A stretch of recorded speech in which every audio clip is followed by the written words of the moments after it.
로마서 8장 35절부터 39절까지 제가 봉독해 드리겠습니다.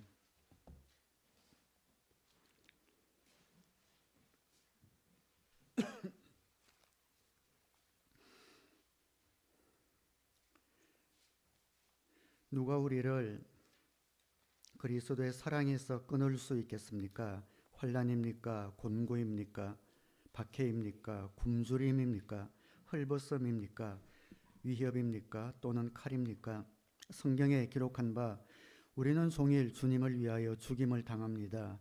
우리는 도살당할 양과 같이 여김을 받았습니다. 한 것과 같습니다. 그러나 우리는 이 모든 일에서 우리를 사랑하여 주신 그분을 힘입어서 이기고도 남습니다. 나는 확신합니다. 죽음도 삶도 천사들도 권세자들도 현재일도 장래일도 능력도 높음도 깊음도 그 밖에 어떤 피조물도 우리를 우리 주 예수 그리스도 안에 있는 하나님의 사랑에서 끊을 수 없습니다. 아멘.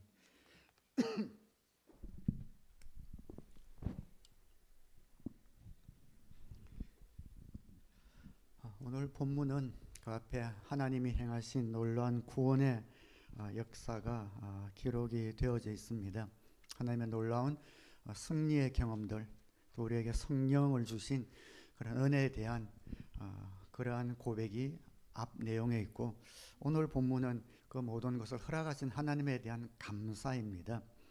어떤 이론이나 어떤 교리라기보다 그 하나님이 얼마나 크신 분인지, 이 땅의 어떤 피조물도 우리를 하나님의 사랑에서 끊을 수 없다라는 그런 감사의 고백입니다. 감사가 하는 일, 오늘 본문을 통해서 한 두 가지만 간단하게 한번 살펴보려고 합니다. 한번 따라하겠습니다. 축복을 머무르게 한다. 네, 감사는 축복을 머무르게 하는 그런 힘이 있습니다. 우리는 모두 복 있는 사람이 되기를 원하지요. 그런데 복은 왔다가 지나갑니다. 우리 인생 가운데 많은 복은 스쳐갑니다. 그래서 복을 굳이 구분하자면 1차적인 복과 2차적인 복이 있지 않나 생각이 되어집니다. 1차적인 복은 세상 말로 하면 운수, 재수 이런 거죠. 야, 운수 좋다, 재수 좋다 할 때 어떤 복이 나한테 찾아왔을 때 그렇게 고백합니다. 또 우리 기독교적인 용어로 은혜도 마찬가지입니다. 은혜 받았다 할 때 어떤 복이 우리에게 찾아오는 이런 1차적인 복이 있습니다. 근데 그 복이 있다가 떠나면은 별로 또 큰 우리 마음 가운데 기쁨이 또 사라집니다. 이 은혜가 우리 가운데 머무르는 축복이 있어야 참된 복이 됩니다. 스쳐 지나가는 복이 아니라 2차적인 복, 그 복이 내 안에 머물러 있는 이것이 큰 축복입니다. 스쳐 지나가는 그 복을 내 안에 머무르게 하기 위해서는 우리의 어떤 실력이 필요합니다. 영적인 실력일 수 있고 정서적인 실력일 수도 있겠습니다. 그것이 바로 감사의 실력입니다. 많은 스쳐 지나가는 복이 항상 내 안에 머무르도록 잡는 그 실력이 바로 감사의 실력. 하나를 더 보태자면 찬송의 실력. 감사와 찬송은 우리 가운데 스쳐가는 복을 머무르게 하는 그러한 힘이 있습니다. 우리 주변에 보면 좋은 것이 항상 머무르는 사람이 있죠. 저 사람에게는 항상 어떤 기쁨과 어떤 행복과 웃음, 이 머무르는 것 같다. 향기가 머무르는 것 같다. 이런 사람이 있는데 그 사람의 삶을 자세히 보면 감사가 끊이지 않습니다. 모든 것에 감사하고 찬송하는 사람입니다. 감격이 있고 반응이 있고 피드백이 있고 다른 사람을 향한 항상 열려있는 이러한 사람에게는 이런 능력이, 축복이 몰려들고 머무르게 됩니다. 하나님의 은혜를 우리가 받지만 그 은혜가 우리 가운데 항상 머무르게 하기 위해서 감사가 필요합니다. 그리고 찬송이 필요합니다. 감사는 대단한 응답이 아니지요. 누군가에게 우리가 무엇을 받았다라는 것을 인정하는 것이 감사입니다. 어려운 것 아닙니다.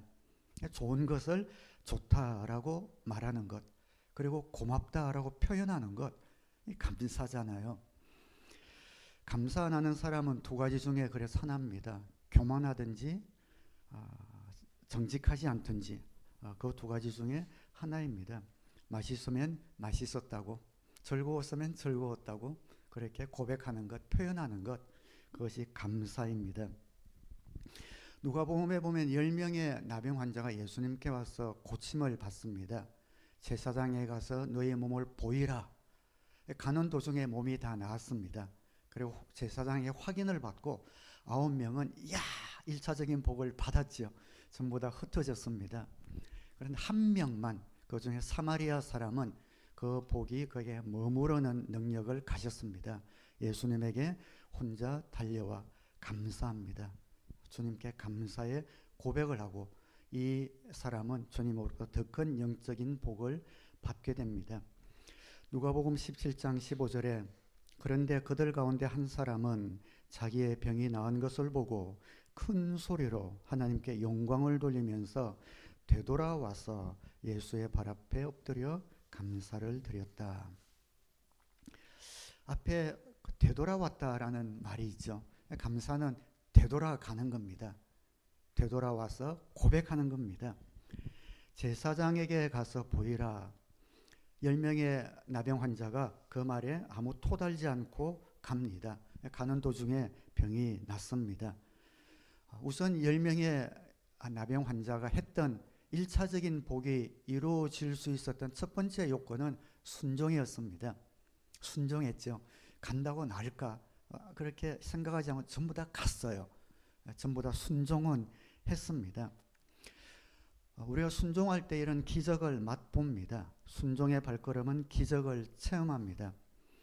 이스라엘 백성이 요단강을 건널 때 요단강이 건너지고 나서 요단강물을 건넌 것이 아니라 가라라는 말씀에 순종하여 갈 때 그때 그 세차게 소용돌이 치던 요단강물이 멈추고 그 사이를 지나갔지 않습니까? 순종은 우리에게 기적을 맛보게 합니다. 그리고 나서 기적을 체험하고 난 다음에 우리 반응이 중요합니다. 다시 돌아가는 겁니다. 나를 살려주신, 은혜를 베풀어 주신 그분께 돌아가서 찬송과 감사와 영광을 올리는 겁니다. 어떻게 보면 기적은 부스러기 은혜일 수 있습니다. 본질적인 은혜는 돌아오고 난 후에 그들의 반응입니다. 그 반응은 그 축복이 그 가운데 머무르게 만들고 하나님의 은혜 속에 살게 만듭니다. 9명은 은혜의 부스러기는 누렸지만 영적인 은혜는 누리지 못했습니다. 주님이 안타까우셔서 이 9절 뒤에 보면 10명이 나음을 받았는데 그 9명은 어디 갔느냐 이렇게 한 명에게 물어보는 장면이 나오지요. 신앙생활 오래 할수록 사람이 좀 무성해지고 안이해질 경우가 있습니다. 은혜를 누렸습니다. 축복도 받았습니다. 그런데 감사도 없고 감격도 없고 이 모든 것이 익숙해지고 당연한 것으로 여겨지기 시작합니다. 예수 믿으면 평안이 있습니다. 눈물이 있습니다. 그런데 신앙생활을 오래 하면서 성장해 나가야 하는데 감사를 잊어버립니다. 은혜에 익숙해져 버렸고 설레임도 없고 기대도 없습니다. 고침을 받지만 그대로 가버립니다.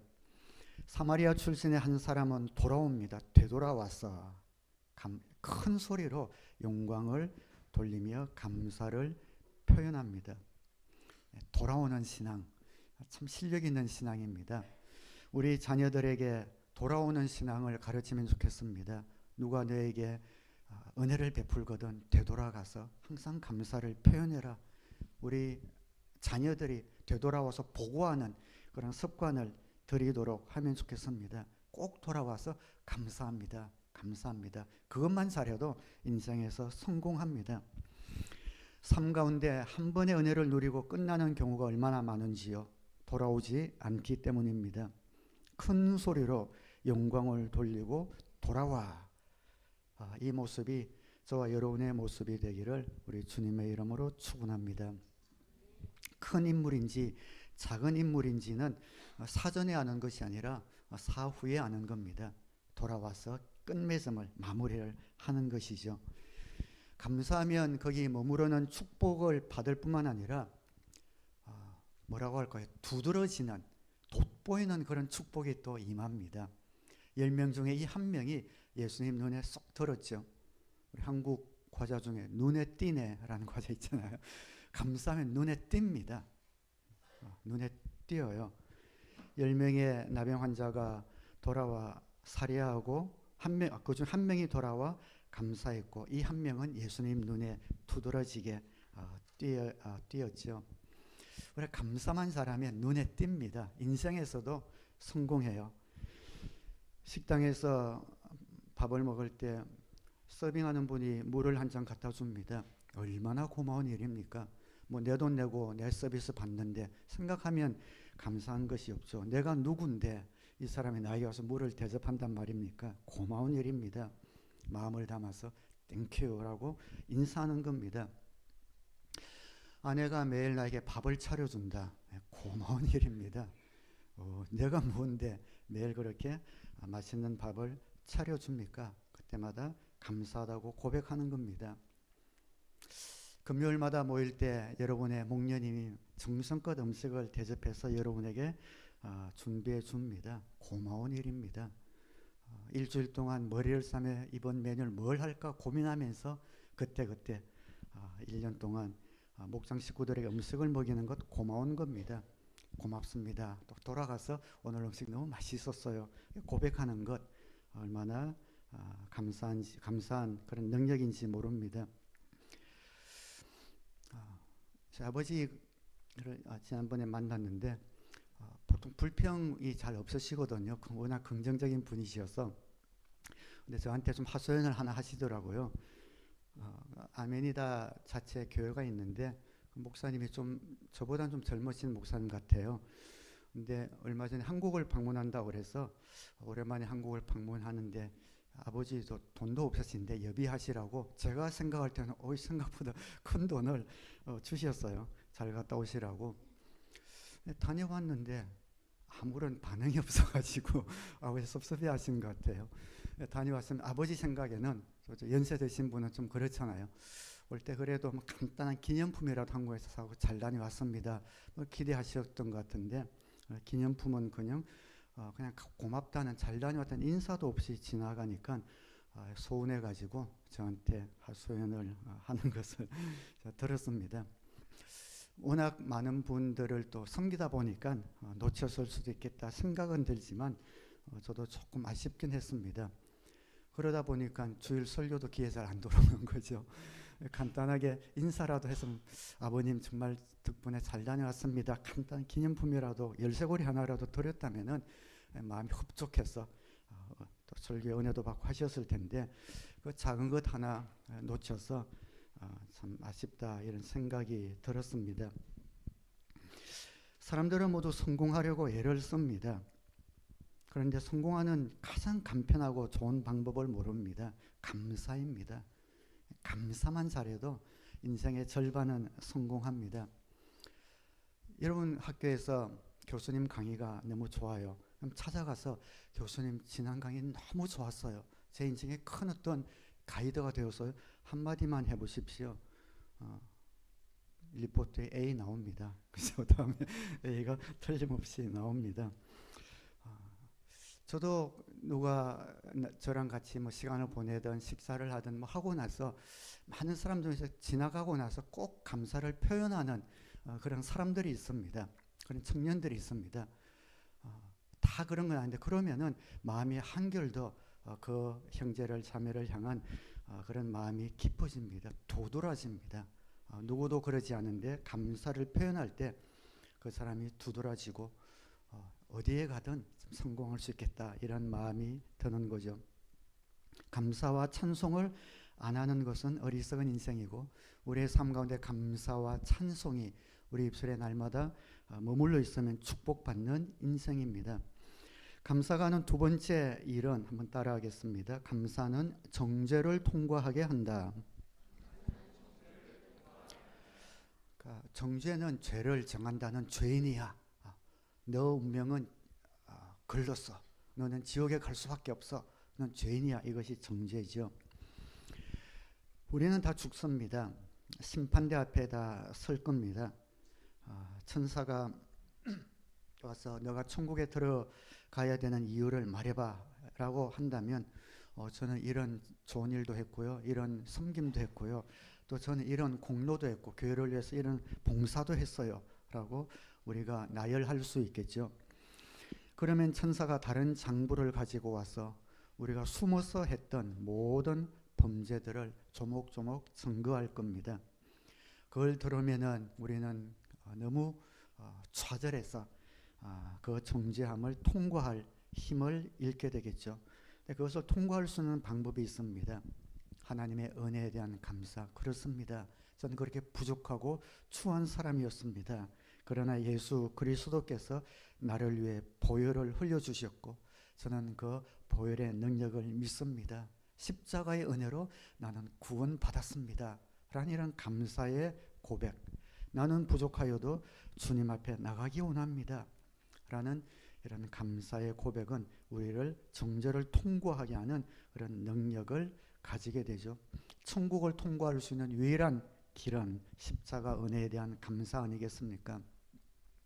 그래서 오늘 본문에 바울이 그렇게 고백한 겁니다. 나는 확신합니다. 죽음도 삶도 천사도 권세자들도 현재일도 장래일도 능력도 높음도 깊음도 그 밖에 어떤 피조물도 우리를 주 예수 그리스도 안에 있는 하나님의 사랑에서 끊을 수 없습니다. 누가 나를 송사하리요 누가 나를 정죄하리요 라고 말하면서 감사의 고백을 올리고 있는 거죠. 예수님에 대한 예수 그리스도의 십자가 은혜에 대한 고백과 감사와 찬송은 우리를 모든 심판과 정죄에서 통과시키는 힘이 있습니다. 미래를 향해 나아가게 합니다. 불평은 우리를 후퇴하게 만듭니다. 우리가 감사하면 축복이 우리 안에 머무르는 복뿐 아니라 우리를 앞을 향하여 고난과 역경을 뚫고 나갈 수 있는 힘과 능력을 우리에게 제공합니다. 감사와 확신과 찬송은 전진하게 만드는데 그것이 없으면 현재가 최고죠. 지금이 좋으니까 현상 유지에 불과합니다. 감사하는 인생은 그 인생이 전진합니다. 특별히 여러분이 감사를 놓치지 않기 위해서 하나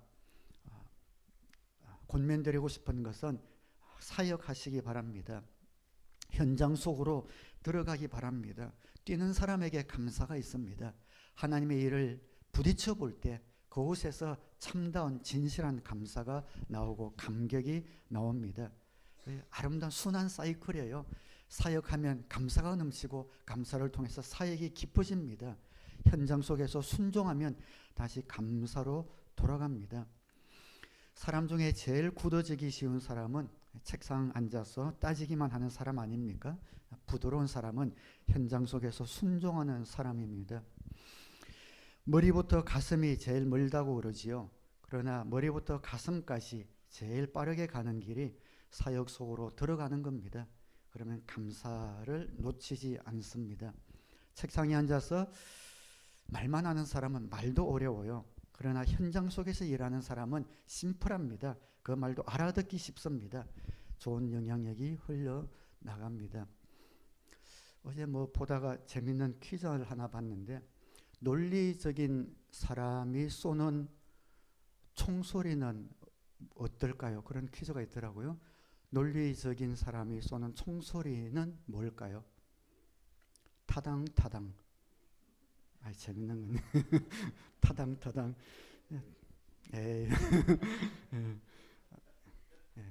썰렁한 농담에도 피드백을 잘하는 사람이 감사가 넘치는 사람이겠죠. 타당타당하지만 현장 속에 들어가지 않으면 감사가 없습니다. 우리 사는 것 사실 다 비슷비슷하잖아요. 특별한 것 없습니다. 형통과 고난의 경험도 대충 섞여 있고요. 인생의 기쁨, 경험, 슬픔, 경험 있을 수 있지만 따지고 보면 큰 차이 사실 없습니다. 건강과 질병의 경험도 마찬가지고 큰 차이 없습니다. 그런데 사는 모습은 달라요. 사는 경험은 별 차이 없는데 어떤 사람은 항상 기쁘게 사는 사람이 있고 항상 슬프게 사는 사람이 있다는 거죠. 차이점이 뭡니까? 그 사람이 겪어왔던 그 경험이 문제가 아니라 무엇을 기억하느냐, 그 차이에 따라서 달라집니다. 어떤 사람은 언제나 아픔과 슬픔과 고난만 기억합니다. 그래서 항상 아픈 얼굴로 머무르고 있습니다. 기쁨과 승리와 하나님이 주신 건강함을 기억하는 사람은 그 느낌으로 즐거움으로 살아가게 됩니다. 우리 인생은 태도입니다. 일상생활에서 어떤 사람과 교제하든지 기쁜 것도 있고 슬픈 것도 있습니다. 섭섭한 것만 기억하는 사람이 있죠. 항상 말끝에 억울하다라는 말을 많이 합니다. 내가 한 것이 얼만데, 내가 쏟아부은 것이 얼만데 이런 대가를 내가 받을 수 있는가, 항상 억울합니다. 감사를 우리가 남기면 좋겠습니다. 감사에 대해서는 과묵하고 억울하고 섭섭한 것은 크게 기억하는 사람은 불행합니다. 우리 삶 가운데 우리가 어려움을 겪는 것은 우리 자신의 태도일 경우가 참 많습니다. 내 인생에 태클 거는 것은 다른 사람이 아니라 바로 자기 자신인 것이죠. 여러분의 삶 가운데 하나님이 행하신 귀한 은혜와 기적을 날마다 기억할 수 있게 되기를 주님의 이름으로 축원합니다. 여러분 입술의 열매가 감사와 찬송의 열매로 날마다 가득하여서 날마다 여러분을 보면 머물고 싶어하는 그런 선한 영향의 올지닌 주님의 복된 자녀들 그렇게 살아가시기를 우리 주님의 이름으로 축원합니다. 기도하겠습니다.